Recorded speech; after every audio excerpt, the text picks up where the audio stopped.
सोचने वाली बात है कि पूरे हिंदुस्तान में दिल्ली एक ऐसी जगह है जहाँ पे लाइफ सबसे टफ है। और मैं बताता हूँ कैसे। यहाँ पे पॉल्यूशन है, प्रदूषण पूरा साल रहता है। इतना ज़्यादा बुरा हाल है कि लोगों के फेफड़े खराब होने लग गए हैं, स्पेशली बच्चों पे इसका बहुत बुरा असर पड़ रहा है। कई लोग हैं जो दिल्ली छोड़कर जाना चाहते हैं अपने सेहत के कारण से। पीने वाला पानी वो नलकों में गंदा आता है, और कई जगहों पे तो इतना बुरा हाल है कि बिल्कुल काले रंग का नाली वाला पानी आता है। तो ना हवा सही है ना पानी सही है यहाँ पे। फिर दिल्ली में ट्रैफिक जैम बहुत लगता है, और जैम तो खैर आज से नहीं हमेशा से लग रहा है और कई शहरों में लगता है। लेकिन यहाँ पर अब क्योंकि सड़कें भी टूटी हुई हैं तो जाम और ज़्यादा लगता है। तो जहाँ कहीं पहले जाने के लिए 1 घंटे का समय लगता था, अब 2-2 घंटे का समय लगता है। और एक कारण ये भी है कि क्योंकि पिछले कई सालों में नई सड़कों का निर्माण नहीं हुआ है, तो ट्रैफिक तो बढ़ता जा रहा है लेकिन सड़कें उतनी की उतनी हैं।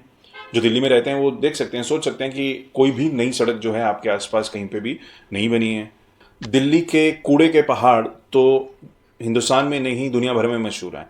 तो दिल्ली के जितने एंट्री पॉइंट्स हैं वहाँ पर इतने कूड़े के ढेर हैं कि वो लिटरली बड़े बड़े पहाड़ बने हुए हैं। अब वही कूड़ा आपको सड़कों पे भी देखने को मिल जाएगा।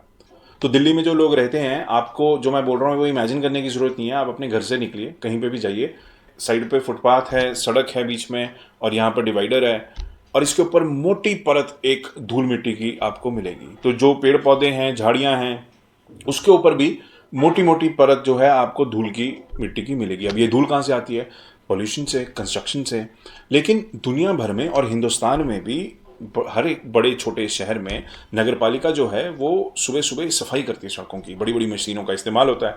लेकिन दिल्ली में वो भी नहीं होता है। तो कई कई दिन तक जो है सड़कों की सफाई नहीं होती है, तो पूरा मिट्टी उसके ऊपर धूल जमी रहती है। और क्योंकि सफाई नहीं होती है तो और जो कूड़ा करकट है वो आपको सड़क पे उड़ता हुआ मिल जाएगा।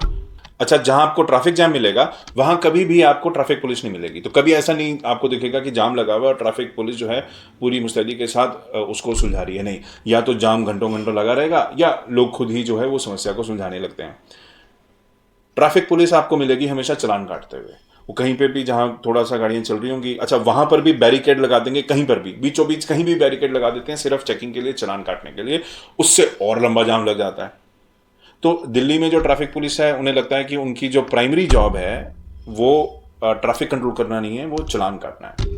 अपराध के मामले में दिल्ली देश में नंबर 1 है। तो जितने भी बड़े मेट्रो सिटीज हैं देश के, सबसे ज्यादा अपराध दिल्ली में होता है। सबसे ज्यादा महिलाओं के खिलाफ अपराध दिल्ली में होता है।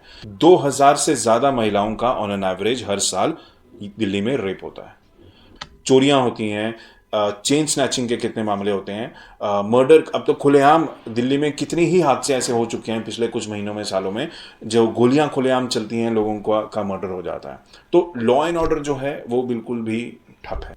और समस्या है दिल्ली में कोई नया काम नहीं है, कोई नौकरी नहीं है, कोई नई कंपनी नहीं आती है जो अपना दफ्तर यहाँ खोलेगी तो लोगों को नौकरियां मिलेगी। कोई सरकार की योजना नहीं है जिससे दिल्ली में जो है वो नौकरियां हों। एक टाइम ऐसा था, लोग दिल्ली में बाहर से नौकरी करने आते थे। जब मैं खुद आज से 15-17 साल पहले पंजाब से दिल्ली आया था नौकरी करने के लिए। लेकिन आज जो दिल्ली में लोग रहते हैं, दिल्ली के जो युवा हैं, उन्हें नौकरी करने के लिए बाहर जाना पड़ता है क्योंकि दिल्ली में जॉब्स नहीं है। ना पिछले 8-10 सालों में कोई नया स्कूल खुला है, ना कोई यूनिवर्सिटी बनी है, ना नया कॉलेज बना है, ना अस्पताल बना है। तो कुछ भी तो नहीं हो रहा है दिल्ली में, कुछ भी नहीं। सिर्फ अगर हो रहा है तो लोगों का शोषण हो रहा है। आप खुद सोचिए जो दिल्ली में लोग रहते हैं कि आपका जीवन 8-10 सालों में कैसे बेहतर हुआ है। लेकिन हमेशा से ऐसा नहीं था दिल्ली में। ये जो सत्यानाश हुआ है ये पिछले 10 सालों से ही हुआ है। 10 सालों से दिल्ली में आम आदमी पार्टी की सरकार है और सातों के सातों सांसद दिल्ली में 10 सालों से बीजेपी के हैं। और 10 सालों से पूरे दिल्ली की जो व्यवस्था है वो ऐसी ही है। तो आप देखिए, अगर आप ऑनलाइन जाके सर्च करोगे तो दुनिया भर में जितने देश हैं उनकी राजधानियां हैं, दिल्ली सबसे ज्यादा हरित ग्रीन कैपिटल कहलाई जाती थी। Delhi was one of the fastest developing cities in the world. आप अगर दिल्ली में रहते हो तो ऐसा करो कि अपने घर के बाहर निकलो, लेफ्ट जाओ, राइट जाओ, कहीं भी जाओ, जो पब्लिक इंफ्रास्ट्रक्चर आपको दिखेगा, आप देखोगे कि सारा का सारा आज से 10 साल पहले से कांग्रेस के टाइम पे बना हुआ था।